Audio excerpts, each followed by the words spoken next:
Bom demais, gente! Estamos de volta! Seja bem-vindo! Olha, estamos aqui na segunda temporada do programa Papo Digital e hoje vamos ter aqui mais uma convidada especial. Olha, eu preciso dizer uma coisa para você. Ficar aqui na frente da câmera, quando vem aquela contagem do 3, 2, 1, essa contagem regressiva, o que ela traz de emoção pra gente aqui, a correria que tem aqui, você que está aí assistindo a gente não tem noção do que é isso daqui. Aliás, deixa um convite para você. Se um dia você quiser sentir essa adrenalina, essa emoção, vem para cá e vem acompanhar aqui o que é essa contagem quando vem 3, 2, 1, valendo. Ó, como eu disse, boa tarde, muito obrigado pela audiência, não só de hoje, mas pela audiência dos outros programas. A cada novo evento, a gente percebe o nosso número de participantes, né, e o número de seguidores com a gente só aumenta. Então, gratidão a você. E hoje, olha, vamos falar de um tema que eu não sei se você já utiliza aí na tua empresa. Nós vamos falar sobre mapeamento comportamental e engenharia de equipes. Provavelmente, você vai conseguir mandar também a sua pergunta e provocar, inclusive, a nossa palestrante, que é a Tati Souza, que já eu vou convidar para fazer parte dessa nossa conversa. Por enquanto, eu quero te deixar aqui alguns recadinhos importantes, além dos que você já recebeu aí na abertura do nosso programa, tá bom? Olha, primeiro, né, a palavra comportamento, ela tem um significado que é o que vem junto, né, que acompanha a gente. Você deve saber que você não é o seu comportamento, mas que provavelmente as pessoas te julgam ou te analisam pelo seu comportamento. Daí, uma grande importância de entender, então, esse mapeamento e essa estrutura de cada comportamento para se adaptar às competências, tá? Então, fica aí o primeiro recadinho sobre o que nós vamos falar hoje. Além disso, eu queria dizer para você também que se você já está acompanhando a gente há algum tempo, percebeu que nós trocamos de marca. Nós chamávamos ISAT e agora o nosso nome é Inspend. Poxa vida, da onde vem isso, né? Então vamos lá, se você pensar, a ISAT, com seus 27 anos de vida, pensando em SAT como satélite, obviamente, não tem como não remeter, né? Falar ISAT e não falar em satélite. Eu penso que assim, a ISAT nesses 27 anos ficou orbitando sobre esse planeta corporativo, mapeou e entendeu tudo como funcionava nesse nosso planeta. E a partir disso, entregou para a Inspend uma grande missão que é de né, ou seja, dentro, expandir, para que você possa se expandir no seu conhecimento e na sua inspiração. Então a Inspend já nasce com uma grande missão, com um grande legado que a ISAT trouxe para ela, e você vai perceber isso no seu dia a dia, com a quantidade de conteúdos e de aprendizado, além das gravações que nós temos feito aqui, que eu vou comentar um pouquinho com vocês daqui a pouco, desde podcast, masterclass e treinamentos diversos, tá bom? Olha, além disso, nós temos o seguinte. Aliás, eu vou pedir para fazer assim, solta o vídeo da Inspend, para o pessoal ver como é que ficou essa nova identidade.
ficou demais esse vídeo, não ficou? E é isso, nosso objetivo da Inspend é inspirar, até porque nós fazemos treinamentos, né, principalmente de liderança, é também expandir, afinal de contas, a Inspend tem a parte de plataformas de tecnologia que expande as possibilidades de você atender qualquer necessidade em qualquer lugar deste planeta.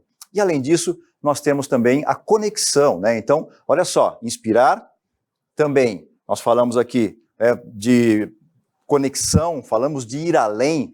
Este é o objetivo da Inspend. A 321 está dentro dessa área nossa de conexão. Então, inspirar, expandir, se conectar e ir além. Essa é a bandeira que a Inspend tem carregado. Alguns recadinhos mais, antes de eu já chamar aqui a Tati para trabalhar com a gente hoje. Você já viu, né, o programa Papo Digital, com várias edições que nós fizemos, eu comentei que estamos na segunda temporada, falamos aqui sobre competências de 2022, falamos do desafio da retomada no trabalho presencial, high-tech, high-touch, plataformas de eventos e protocolos, liderança feminina, foi muito legal também, burnout, mundo bunny, liderança humanizada, entre outros que nós fizemos, e tem muito conteúdo bom para você lá, tá? Também a ISAT e a Inspend lançou uma escola, gente, tem vários cursos para acontecer, acompanhe a nossa agenda, se você pegar no nosso site, você vai conseguir encontrar lá todos os eventos que nós temos, e os nossos cursos são todos baseados em PNL, neurociência, com muita metodologia de entrega, e só tem conteúdo muito, muito bom, tá bom? Ó, para a gente já não atrasar mais aqui, aliás, não estamos atrasados, não estamos no horário, mas só para eu poder aproveitar mais a Tati, eu vou chamar então aqui nossa palestrante Tati Souza, que é especialista em mapeamento comportamental e também essa parte de engenharia de equipes. Tati, boa tarde, seja bem-vinda. Boa tarde, Cris, tudo bem? É um prazer muito grande estar participando com vocês nesta segunda temporada. Joia. Tati, eu vou te agradecer de novo aqui. Eu sei que você está no meio de um treinamento, né? Saiu aí da sala para poder nos dar aí essa colher de chá, de poder estar junto hoje e trazer esse grande conhecimento que você tem. É uma pessoa super reconhecida nas redes, tem feito aí programas maravilhosos de capacitação. Agora, eu não vou nem me arriscar a fazer a apresentação de tudo que você tem de conhecimento, mas se você puder trazer para a gente um pouco da sua bagagem, fala um pouco de você, Tati. Cris, eu prefiro me apresentar como uma curiosa sobre comportamento humano. Eu acho que todas as especializações, as pós-graduações, elas se tornam segundo plano quando a gente tem a essência de querer descobrir mais sobre as pessoas, começando por nós mesmos, né? Então, eu prefiro me apresentar como essa curiosa sobre o comportamento humano, independente das áreas de especialização que eu tenho, porque é assim que eu me sinto, né? Me sinto uma aluna, uma estudante, uma eterna aprendiz, a verdade é essa. Joia, muito bom. Tati, a gente já começar aqui com nossas perguntas. O que são perfis comportamentais, Tati? Bom, perfis comportamentais, eles embasam a nossa forma de agir no dia a dia. O que a gente chama de personalidade, a forma como somos, como pensamos, como projetamos as nossas ideias, como reagimos às interações do meio. Então, o perfil comportamental é essa base, é essa essência que faz com que a gente tenha as nossas atitudes do dia a dia.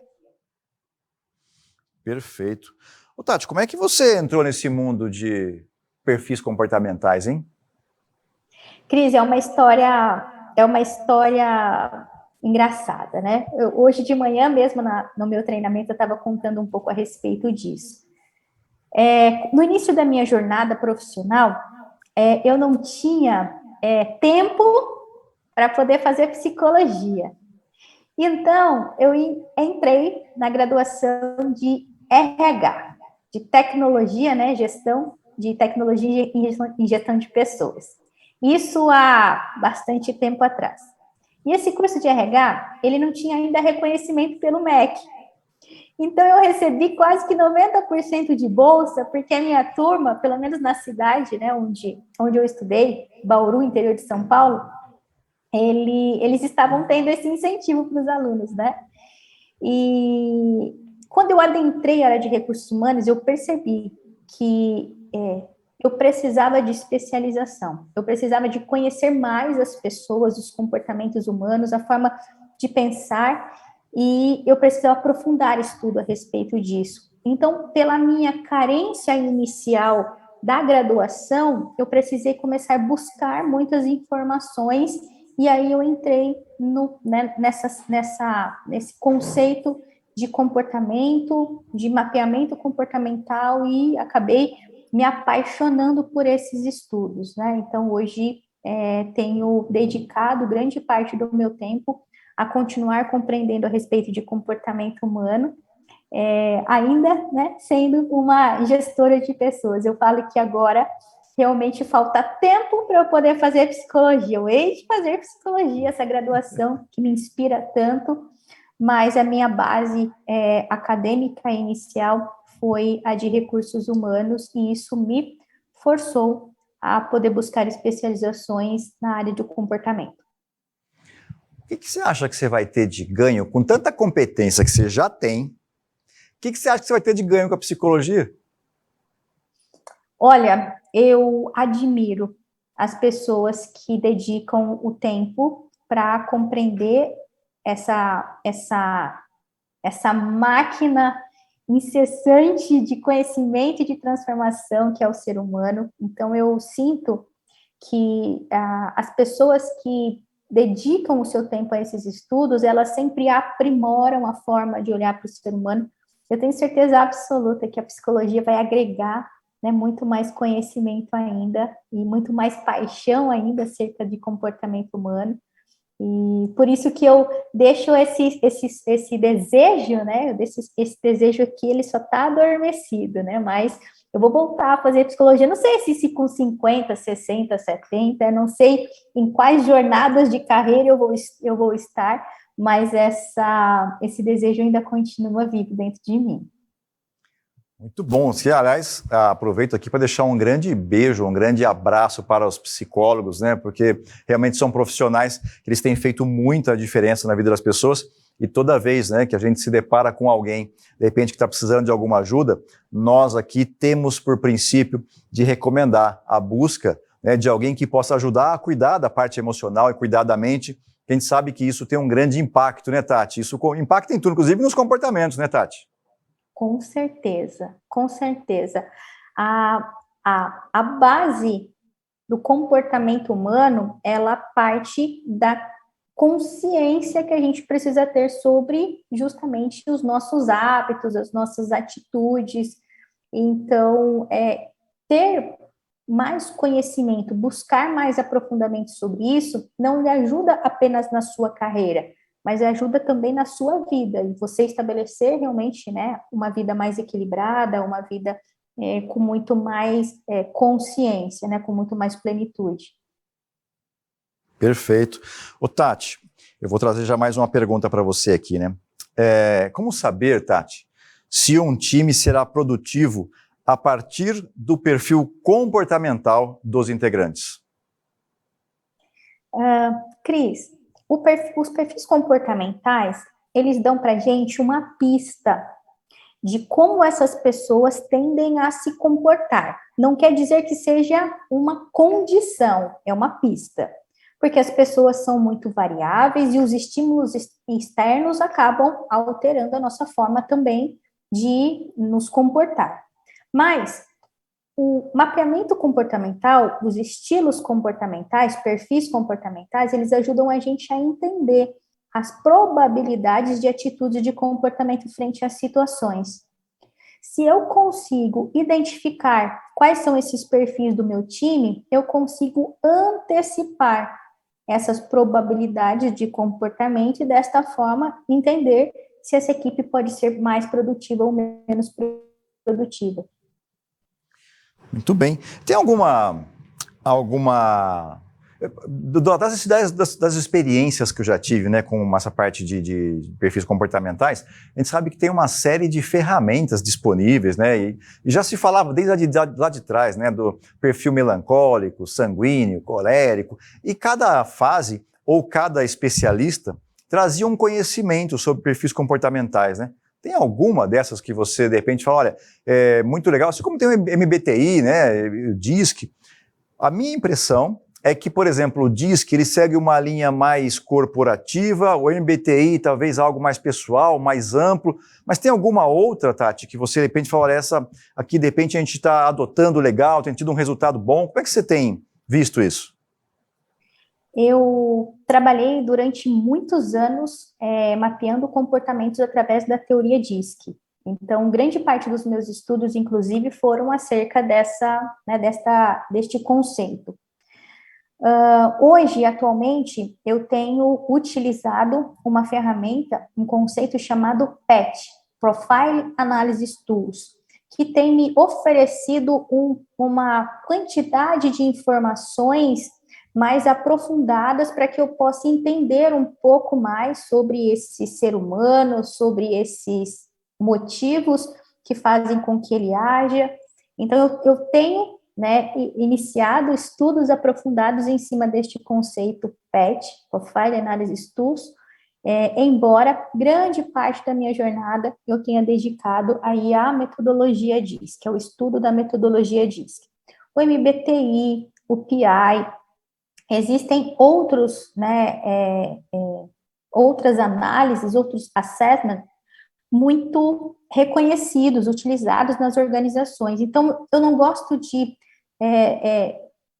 falar que o mapeamento comportamental vai ser mais eficiente ou menos eficiente por causa da ferramenta. Eu acho que, na verdade, a intenção torna o processo mais eficiente ou menos eficiente. E a ferramenta precisa ser utilizada aquela que a sua organização, aquela que você acaba tendo mais especialidade, mais proximidade, mais conexão. Joia. Outro ponto que eu queria trazer contigo, a gente vê hoje se falar muito sobre equipes de alta performance, né? Como é que a gente faz para desenvolver um time de alta performance ou de alta produtividade se utilizando, né, desse recurso de mapeamento de competências? Aliás, mapeamento de comportamento, perdão. Perfeito. Os times de alta performance, eles são montados através de uma engenharia de perfis comportamentais que se completam. Vamos pensar que para um time comercial, um time de vendas, eu preciso ter algumas pessoas que sejam mais ativas, que tenham mais iniciativa, que corram mais riscos, mas eu não posso ter todo o departamento apenas com essas pessoas, porque eu vou precisar também de pessoas que fazem análises, que olham para o mercado, eu vou precisar de pessoas, às vezes, mais criativas, solucionadoras de problemas também. Então, quando as equipes de alta performance, elas são feitas de indivíduos diversos que se complementam nas suas habilidades, que se complementam nos seus talentos. Então, isso favorece, né? Isso ajuda você a realmente antecipar as possibilidades de resultado, de desempenho, quando você coloca essas pessoas diferentes, porém complementares, para poder trabalhar juntas. Ótimo. Ô, Tati, vou te fazer uma pergunta de curiosidade agora. Essa eu vou te pegar, hein? Anda. Não sei se você, em algum momento, com esse trabalho todo, né, de estar junto com as empresas, já ouviu alguma coisa, por exemplo, de algum desconforto pelo fato de se estar utilizando um mapeamento comportamental como se fosse uma espécie de uma seleção ou uma discriminação por conta de perfil? Já ouviu alguma coisa disso? Cris, a forma com que a gente utiliza as ferramentas no dia a dia, elas estimulam esse tipo de sensação, de sentimento das pessoas que participam. Particularmente, quando eu trabalho com mapeamento dentro de uma organização, eu gosto de conversar, às vezes individualmente, às vezes coletivamente, com todos os participantes, antes de fazer a aplicação da ferramenta, para que eles possam compreender o conceito, a metodologia e o motivo pelo qual eles estão passando por esse processo. Eu, particularmente falando, tá? Não gosto de trabalhar um processo de mapeamento para avaliar as pessoas.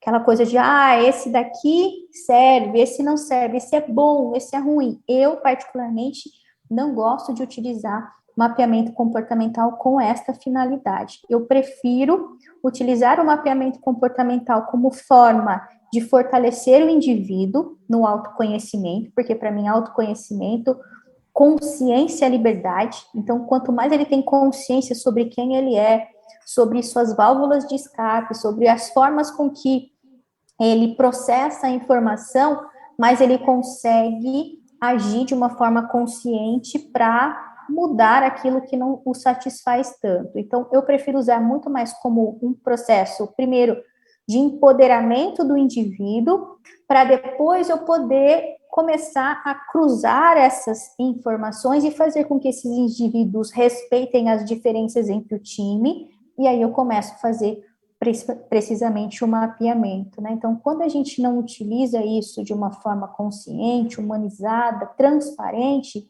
a gente tem esse tipo de receio das pessoas. Poxa, mas o que eles querem com isso? Às vezes, existem pessoas que perguntam assim, eu fui reprovado, né? Eu fui aprovado ou fui reprovado no mapeamento comportamental? E, na verdade, não existe, né, a possibilidade de você ser reprovado no mapeamento. O mapeamento só vai trazer informações de quem você é, e não existe o certo e o errado, né? Eu me recordo de ter visto, né, em uma oportunidade, as pessoas comentando dentro da empresa, mas isso aí é porque esse aí é alto D, mas é porque ele é alto S, porque ele é alto C. Eu não sei como é que a pessoa, de repente, né, que se vê naquela situação, como é que ela aceita isso, né? Talvez ela se sinta de alguma forma rotulada, né? Sabe o que aconteceu? Vamos falando de conceito DISC, né? O conceito DISC, graças a Deus, ele se tornou muito popular dentro do nosso cotidiano. E as informações que ele traz são informações de estudos de William Marston de 1908, 1918, 1900 e pouquinho.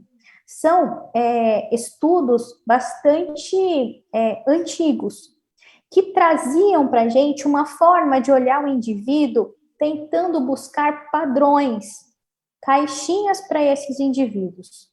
Não que isso esteja errado, mas, de uma forma ou outra, o DISC trouxe para a gente a visão de que um alto D, por exemplo, que seria um dominante, ele tem mais capacidade de gerar resultados do que um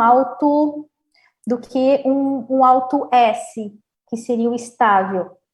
E a neurociência, né, estudos mais modernos, eles trazem para a gente a análise de que isso não é uma verdade. A gente os perfis conseguem trazer resultados de formas diferentes dentro da organização. Então, a gente está desmistificando, a neurociência está nos ajudando nesse processo a desmistificar um pouco essas caixinhas, as pessoas se rotulando dentro dessas caixinhas, para entender que existe mais do que apenas o input comportamental. Existe história de vida, existem experiências positivas e negativas, existem expectativas de futuro, sonhos, desejos, valores, outras variáveis que também precisam ser consideradas quando a gente vai olhar para este comportamento humano. Então, apenas a caixinha, o rótulo, já não ajuda a gente tanto mais com o desenvolvimento das pessoas, né? Então, às vezes, ficou essa pragmática, né? Um alto D, um alto S, um alto C, um alto I, e aí as pessoas, às vezes, gostando muito do seu perfil e gostando de trazer essa informação para todo mundo, e outras pessoas, às vezes, se sentindo um pouco mal, se sentindo um pouco deslocada, né? Então, a gente está no momento de reconfiguração desse processo de colocar as pessoas nas caixinhas para poder retomar as pessoas como seres individuais, tendo histórias, sonhos, desejos. Boa.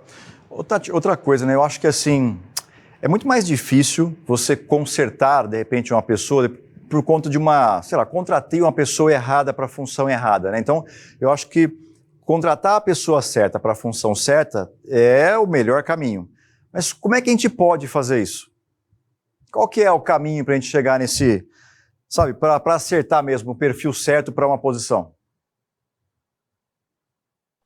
Eu acho que tem um caminhão descarregando aqui do meu lado, então vocês vão ouvir um barulho estranho, está estremecendo a sala de reunião aqui que eu estou.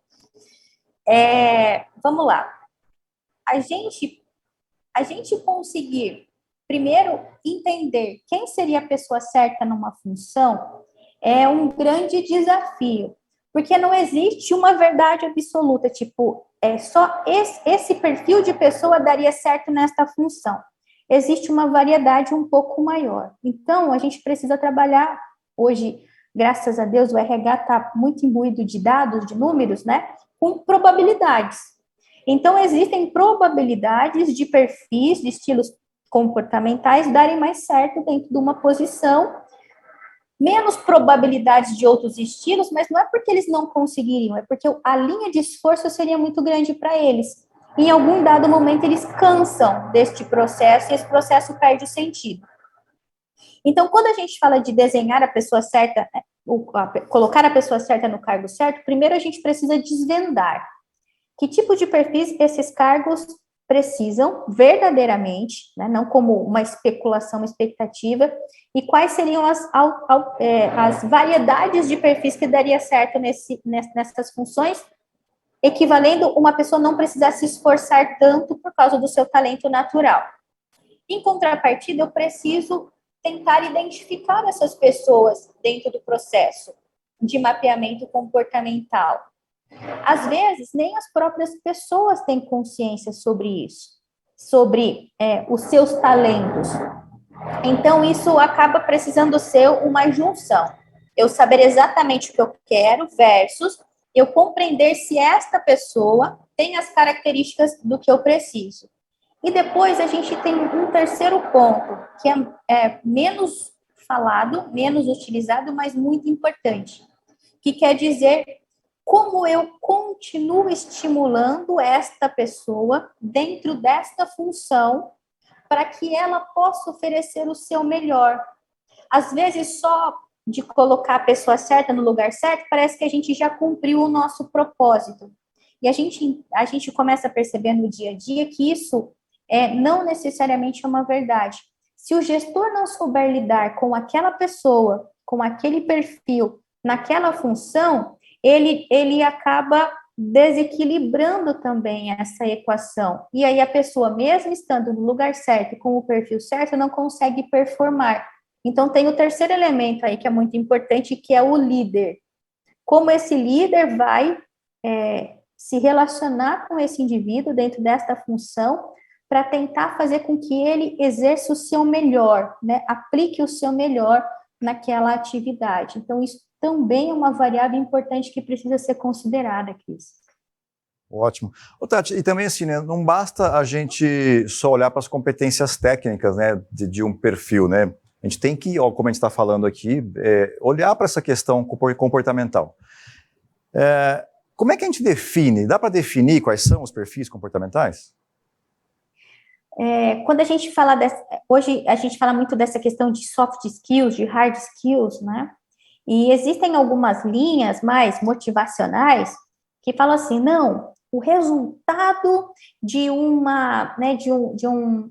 desempenho de um colaborador, de uma função, depende 80% das suas soft skills, que seriam as competências comportamentais. A ciência, ela desmistifica um pouco isso. Ela entende que, dependendo das funções, as hard skills, que seriam as competências técnicas, elas vão ser mais empregadas, então quer dizer que elas vão ser mais relevantes para o sucesso. Outras, né, em outras funções, as soft skills, seriam as competências comportamentais, talvez seriam mais empregadas, então acabam sendo mais importantes para aquela função. Então, uma das coisas que é importante que o RH, que a empresa defina, é que dentro de uma determinada função, qual seria o determinante maior? Seriam as hard skills? Seriam as competências técnicas? Seria soft skills? Seriam as competências comportamentais? Para aí, a partir deste processo, começar a costurar, né? Começar a desenhar quais teriam que ser essas competências técnicas ou quais teriam que ser essas competências comportamentais para aí criar a engenharia de um cargo. Né? Então, para poder criar a fórmula daquele cargo, para que depois a gente possa conhecer as pessoas que tenham essa aproximação, né, que tenham essa proximidade com aquilo que a gente desenhou ser importante para aquela função. Tá. Aí já vou até emendar com esse, como você trouxe já o termo engenharia, né? O que é uma engenharia de time? A engenharia de um time começa com a engenharia de uma função. Então, cada setor, ele precisa de cargos específicos para fazer os seus entregáveis. Então, uma empresa é feita de vários setores, setores são feitos de vários cargos, então a gente precisa começar o desenho desta base, destes cargos.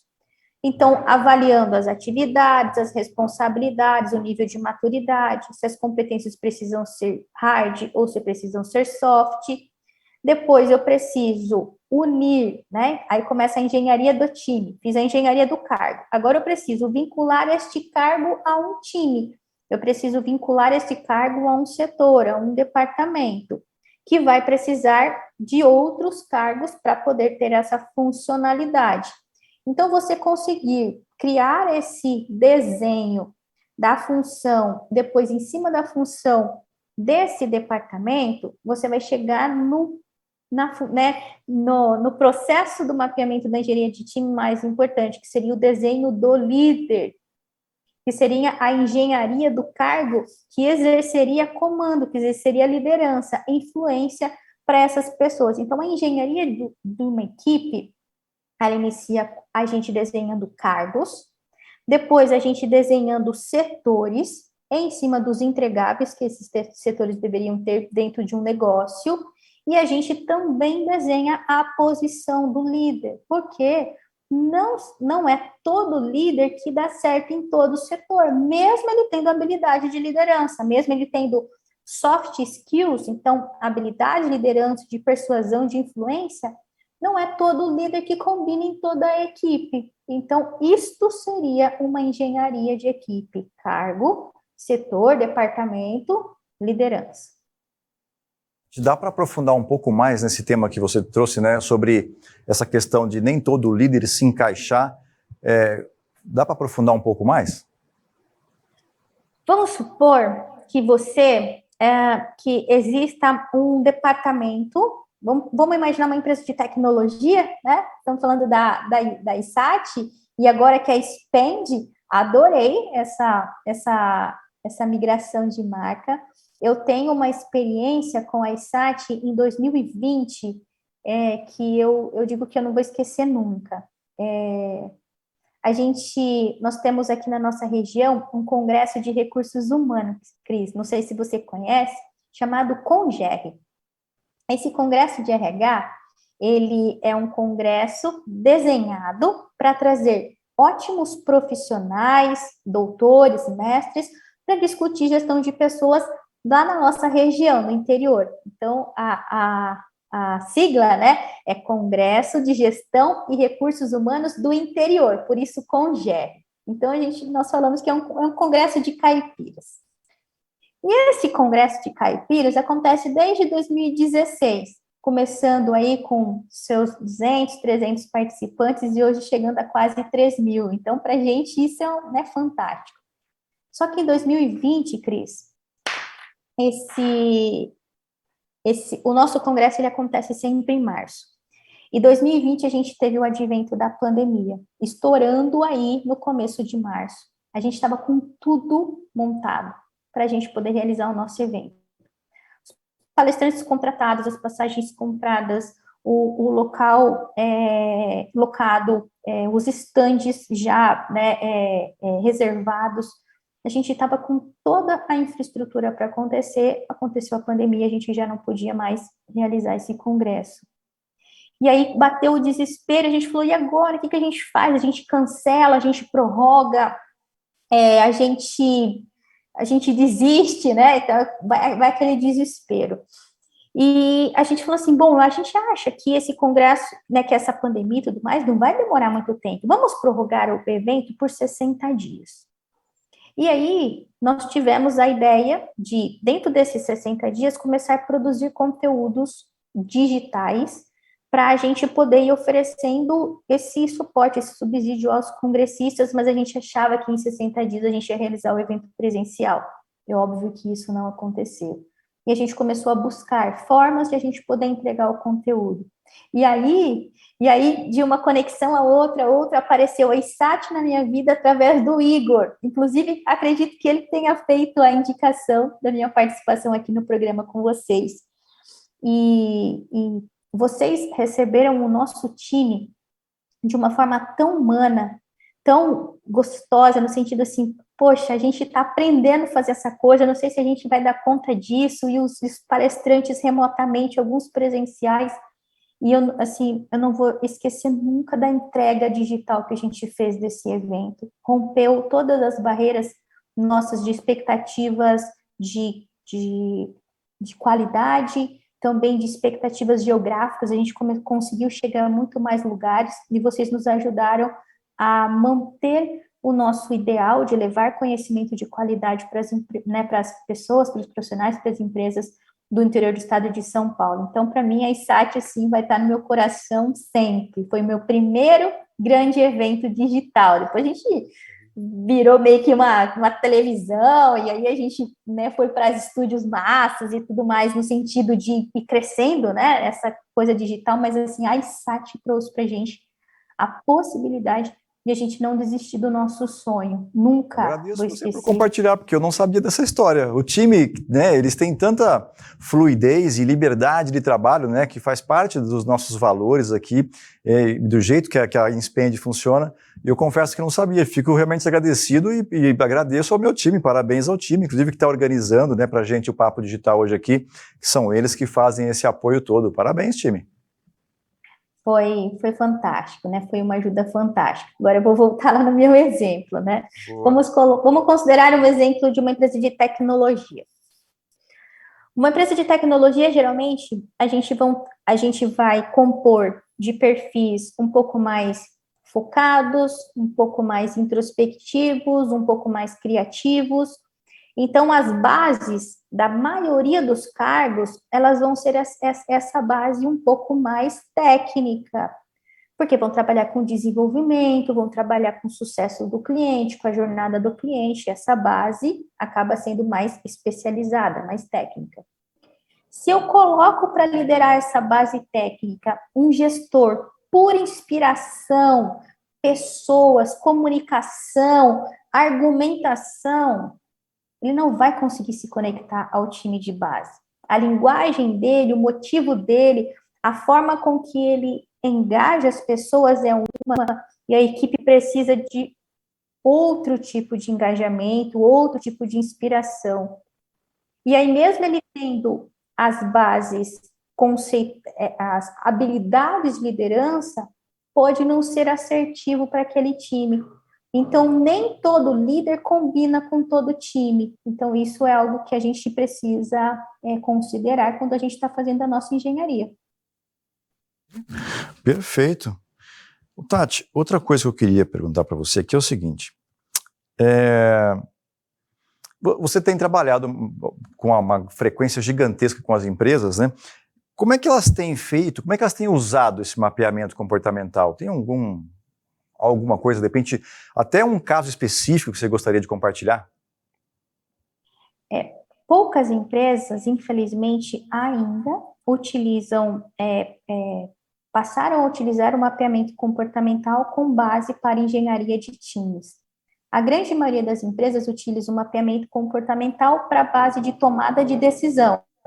Ou seja, contrata, não contrata, promove, não promove e assim sucessivamente. Às vezes até para uma mentoria, para um processo de desenvolvimento, mas poucas empresas utilizam o mapeamento comportamental para criar essa engenharia dos times, né? Então, Isso acho que tem sido uma construção, inclusive uma filosofia, uma fala muito forte nossa em todos os eventos, em todas as oportunidades, de que mais empresas precisam adotar esse estilo de gestão de comportamento, né? De gestão comportamental, do início da contratação até o desligamento daquele colaborador, mas passando por uma boa engenharia. Então, poucas empresas, infelizmente, utilizam mapeamento comportamental para fazer engenharia de times. Mas eu tenho um case que me marcou muito, e foi numa escola de cursos profissionalizantes. Essa escola mapeou todos os professores, os coordenadores e o pessoal operacional. E eles estavam bastante descontentes com uma pessoa da área de vendas deles. A pessoa não estava conseguindo converter as matrículas da forma que eles tinham expectativa. E existiu, né, a cogitação de desligar essa pessoa por uma questão de desempenho. A gente tinha mapeado toda a escola. E a gente estava em fase de criar essa engenharia dos times. Com o mapeamento comportamental desta pessoa do comercial, a gente pôde perceber que era uma pessoa muito empática. Era uma pessoa que se preocupava muito com a outra pessoa, com a decisão da outra pessoa, então ela não conseguia ser incisiva, influente, né? Aquela coisa de, precisa fechar e tem que fechar agora, assina o contrato, né? Então ela não tinha esse perfil natural, então isso era algo muito forçado para ela. Mas era uma ótima pessoa e, principalmente, gostava da empresa que trabalhava. Ela tinha o orgulho de trabalhar naquele lugar. Eu acho que isso é uma das grandes bases para grande parte das tomadas de decisões que eu tenho quando do desligamento de alguém. Tem a ver com a paixão e o carinho que essa pessoa tem por aquela organização. Então, existia a possibilidade dessa pessoa ser desligada. O que aconteceu foi que a gente, né, o diretor, entendendo um pouco mais a engenharia do time e do perfil daquela colaboradora, testou ela na parte de orientação dos pais, dos alunos, para retenção. Então, quando o aluno estava um pouco descontente, ou estava faltoso, o pai entrava em dificuldade, entra na parte de retenção para que o aluno permaneça, né, na escola e não, né, evada o curso, não cancele a matrícula. E aí eles passaram ela para essa parte de retenção desses alunos com problemas. Ela conseguiu performar muito, muito bem, porque ela entendia do produto que ela vendia, e ela acreditava no produto, e ela tinha a empatia de querer ajudar verdadeiramente aquelas pessoas. A taxa de conversão de retenção, a taxa de retenção dela era altíssima. E aí a empresa conseguiu, e ela saía muito feliz a cada retenção que ela fazia, porque ela estava ajudando alguém, e ela estava ajudando o negócio também. Foi um dos cases, assim, dentre dezenas de outros, mas que mais me marcaram por causa da gratidão que a pessoa depois teve com o diretor da empresa e com a nossa consultoria, no sentido de, eu já tinha desistido de mim, eu já tinha entendido que eu não era boa o suficiente para estar nesse lugar, eram pessoas ótimas, eu não estava conseguindo entregar o resultado, mas agora eu consigo entregar o resultado, eu me sinto bem aproveitada e eu sinto que eu estou ajudando as pessoas que passam por mim também. Foi um dos casos assim mais marcantes que eu tive por essa questão realmente, né, do nível de gratidão que a pessoa acabou tendo depois desse remanejamento. Uma pessoa que até então talvez seria desligada por uma questão de desempenho, consigo desempenhar muito bem numa outra função que tinha mais a ver com o perfil dela.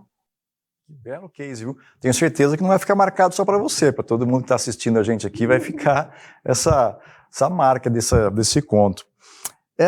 Antes da gente vir aqui para as perguntas dos nossos participantes, até para que eu possa devolver você, né, do seu treinamento, eu tive a oportunidade, Tati, de ver no Instituto Mauro Penaforte uma pesquisa onde ele dizia que 25% da população mundial era introvertida. tá? Então, 25% da população mundial era introvertida. E desta população introvertida, menos da metade tinham conseguido alcançar sucesso na carreira. Qual competência ou qual comportamento, Tati, que você acha que a gente deveria, de repente, recomendar ser trabalhado para uma pessoa, de repente, que é mais introvertida? Nossa, Cris, como eu fico feliz de você ter trazido esse dado sobre os introvertidos, porque, infelizmente, principalmente na nossa sociedade, aqui no Brasil, as pessoas extrovertidas, elas são muito valorizadas, né? Muito valorizadas no sentido, porque vai, faz, acontece, e as introvertidas não se sentem tão valorizadas quanto as extrovertidas. Mas a forma de olhar para essas pessoas talvez precisa ser um pouco diferente. Existe uma premissa que pessoas extrovertidas se comunicam bem e pessoas introvertidas não se comunicam bem, certo? E a gente precisa de comunicação praticamente para tudo. Algumas pesquisas neurocientíficas, elas trouxeram para a gente informações, reflexões que são extremamente valiosas. A comunicação, ela não é uma competência de um perfil. Ela é uma necessidade básica do ser humano de sobrevivência. Olha que interessante. Só que cada ser humano, ele desenvolve um jeito específico de se comunicar. Os extrovertidos, eles ganham energia ao se comunicar, ou seja, quando eles falam, se relacionam, eles estão ganhando energia. Os introvertidos, eles gastam energia ao se comunicar. Então, eles se sentem, às vezes, mais cansados, mas essa mesma base, ela traz para a gente que ambos conseguem se comunicar e conseguem se comunicar com muita eficiência. Então, se você é um introvertido, né, está ouvindo aí o nosso papo digital, eu quero dizer para você que você é um ótimo comunicador, que você consegue estabelecer contatos, empatia, conexão com muito mais facilidade do que uma pessoa extrovertida. Só que você precisa querer gastar um pouco de energia, um pouco a mais de energia para se comunicar com as pessoas. E você pode tirar da sua frente, né, essa estigma, né, essa máxima de que você não se comunica bem. Então, isso cientificamente comprovado não é uma verdade, mas você precisa escolher usar, gastar um pouco mais da sua energia, investir um pouco mais da sua energia no processo de comunicação, que tende a ser, talvez, o fator que deixa os introvertidos em menos competitividade do que os extrovertidos, porque a comunicação é uma habilidade que todos os perfis comportamentais têm e podem desenvolver muito bem, só que cada um acaba aplicando isso de um jeito, e você pode escolher, sim, investir a sua energia em comunicações assertivas, porque eu tenho certeza que neste processo você vai conseguir trazer muito mais resultados para a sua vida, para a sua carreira, para os seus sonhos e para a sua própria realização. Que show, Tati. Acho que muitas pessoas gostariam de, ter recebido essa informação, porque normalmente as pessoas introvertidas, elas têm um pouco mais, né, como você comentou, essa dificuldade, de repente, de se comunicar, às vezes dificuldade de se expressar, né? Tati, vamos começar a responder a pergunta da nossa audiência aqui, que está gigante. Eu vou começar aqui com a resposta, uma pergunta da minha amiga, inclusive, Dani Suniga, aniversariante da semana. Parabéns, Dani. Ó, a pergunta dela, que até projetei para a gente aqui na tela: ter perfis comportamentais adequados à cultura da organização é fundamental para que tenhamos equipes alinhadas com os objetivos da empresa. Qual seria a dica de ouro, Tati, para o gestor contratar os perfis adequados para a sua empresa? Você já falou um pouco disso, mas tem alguma coisa, dica de ouro aí? Nossa, Dani, que pergunta ótima. E quero te parabenizar duplamente pelo seu aniversário, pela ótima pergunta. Uma pergunta, a gente fala nível 2, nível hard já, para fazer de cara, né? Sim, Dani, as culturas, elas acabam tendo mais facilidades de valorizar alguns perfis. A dica de ouro é: eu preciso mapear a minha cultura para identificar quais são esses perfis que podem ser mais valorizados. Você pode começar a perceber, dentro do mapeamento da cultura, que vai existir repetição de perfis, principalmente nos cargos de liderança. Então, identificar os perfis da liderança te dá pistas de que tipo de perfis são valorizados dentro daquela cultura. Trabalhar o mapeamento cultural também, que seria já utilizando o cruzamento de mais dados, ou seja, mapeando toda a organização, aí você vai ter certeza de que tipo de perfil é mais aderente àquela cultura. É claro que você não precisa contratar apenas aqueles perfis, mas, principalmente para os cargos de liderança, aqueles perfis vão ser mais assertivos e, com certeza, vão colaborar mais com o negócio da organização, com o resultado da organização.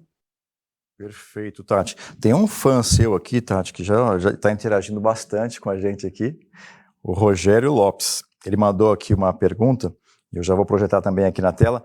Ele pergunta o seguinte, Tati: o que o Assessment PAT, né, que você comentou, que você mencionou há pouco, o que é esse Assessment? Posso fazer uma declaração de amor aqui? Claro, por favor. Esse Rogério Lopes, ele é fantástico. Ele sempre brinca que ele é meu fã número 1 e eu me sinto tão bem de saber isso, né? É o meu marido, é meu companheiro de jornada, é o meu sócio, e ele está presente comigo em todos os lugares, e eu acho fantástica a forma com que ele valoriza o meu perfil comportamental e ele consegue tirar o melhor de mim. Conhecendo bem, né, o meu perfil comportamental, ele consegue tirar o melhor de mim. Isso é maravilhoso. O Rogério está falando do PET, né? Então, essa ferramenta Profile Analysis Tools que a gente utiliza hoje nos nossos mapeamentos comportamentais. O PET trabalha com mais informações para a gente poder tomar melhores decisões. Então, existe uma quantidade maior de cruzamentos de dados para que a gente possa ter um afunilamento nessa engenharia dos times, né? E existe um painel de gestão que facilita essa análise nossa para que a gente não tenha que fazer isso na mão, uma planilha, no Excel, ou às vezes até, né, por pesquisas mais aleatórias. Então, o PET ele traz para a gente essa pureza de dados, de estatística, para poder facilitar essa análise e aí tomar melhores decisões. Perfeito, Tati. Eu sei que você tem horário, então não vou estender mais aqui. Eu quero agradecer você e pedir para você como é que te acha nas redes, né? Como é que é? Onde é que eu te encontro nas redes? Bom, vocês conseguem me encontrar nas redes sociais com @palestrante Tati Souza, isso no LinkedIn, no Instagram, no Facebook, então todas as redes sociais, meu site, né? Sempre todos com o mesmo nome, né? Palestrante Tati Souza, vocês vão conseguir me encontrar aí em todas as redes sociais. Algum livro para recomendar, Tati? Algum livro para recomendar? Bom, tenho alguns livros para recomendar, mas um dos que eu estou apaixonada ultimamente é o do Flow, do Csikszentmihalyi. Eu tenho uma dificuldade de pronunciar o nome desse autor gigante, mas esse livro está me trazendo muitos, muitos insights dentro dessa reconfiguração que eu estou tentando fazer na minha mente, de deixar de fragmentar as pessoas, né, de criar caixinhas para as pessoas, mas entender a essência delas, entender a individualidade delas e o quanto aquilo pode colaborar numa função dentro de uma organização. Esse é um livro de prateleira aí que, para quem quer estudar um pouco mais sobre o comportamento humano, deve ter na cabeceira. E eu tenho um livro que eu sou apaixonada por ele, que é o Bora Fazer Valer a Pena, a chave para transformar minha vida, que foi o meu primeiro livro, aí continua ainda sendo, né, aquele que eu tenho mais apego. Hoje eu tenho 4 livros publicados, já estou escrevendo o 5º livro sobre autenticidade, mas queria recomendar aqui que vocês pudessem dar uma fuçadinha aí no Bora Fazer Valer a Pena também, porque é um livro onde eu falo muito a respeito de sonhos, de desejos e de uma fórmula para que a gente possa aumentar as competências, tanto organizacionais como pessoais. Boa. Agora uma pergunta para você, agora direta. Ô, Tati, se você tivesse neste momento o poder de mandar uma mensagem para todos os celulares do mundo, uma única mensagem, o que é que você mandaria? Se eu tivesse o poder agora de mandar uma mensagem para todos os celulares do mundo, eu mandaria a mensagem do: você pode, volte a sonhar. Você tem condição de realizar qualquer coisa que você realmente desejar na sua vida, independente do seu perfil comportamental. Perfeito, Tati. Obrigado mais uma vez. Gente, para trazer aqui os últimos recadinhos, é o seguinte, nós temos evento dia 4 de agosto, dia 5 de agosto, dia 21 de agosto, tem cursos e treinamentos no dia 19 e 20 sobre comunicação e feedback. Entra lá no nosso site, vai lá na agenda, se inscreva, tem cursos gratuitos, tem promoções excelentes lá. Você acha a gente na rede? Me procure lá como Cris Franco Oficial no Instagram, Cristiano Franco no LinkedIn. Segue lá, tudo que a gente tem feito, tem muita coisa nova, muita coisa boa daqui até o final do ano, as palestras de best-seller, tá cheio de coisas maravilhosas para esse próximo semestre, tá bom? Agradeço a audiência de vocês, todos. Foi curto hoje, né? Uma pena, a Tati está com um pouquinho de tempo e foi maravilhoso. Mais uma vez quero agradecer a sua audiência e agradecer também a Tati, mais uma vez, pela oportunidade de estar junto. Ô Tati, quem sabe a gente não se encontra de novo num próximo evento, não é mesmo? Num próximo programa? Conte comigo, Cris. Estou aqui à disposição de vocês, como disse, super fã. Quero continuar colaborando com essa audiência maravilhosa. Peço desculpas aí, a agenda acabou encavalando mesmo. A gente, enfim, os compromissos profissionais precisam de atenção. Consegui aqui com o meu cliente esse gapzinho, então eles estão fazendo um exercício enquanto eu estou aqui fazendo a live com vocês, já estou voltando para lá, mas foi um prazer estar aqui com vocês, de verdade, e contem comigo sempre que vocês tiverem a necessidade aí de uma boa curiosa a respeito de comportamento humano, contem comigo, Cris. Joia. Valeu, obrigado, Tati, até mais. Tchau, gente, até o próximo programa. Mês que vem estamos de volta. Acompanhe a gente na rede aí para saber de todas as novidades. Tem uma avaliação, daqui a pouco apareceu um QR Code também aí. Avalie a gente se você gostou do evento, se você quer sugerir algum outro tema, manda pra gente lá, tá bom? Tchau.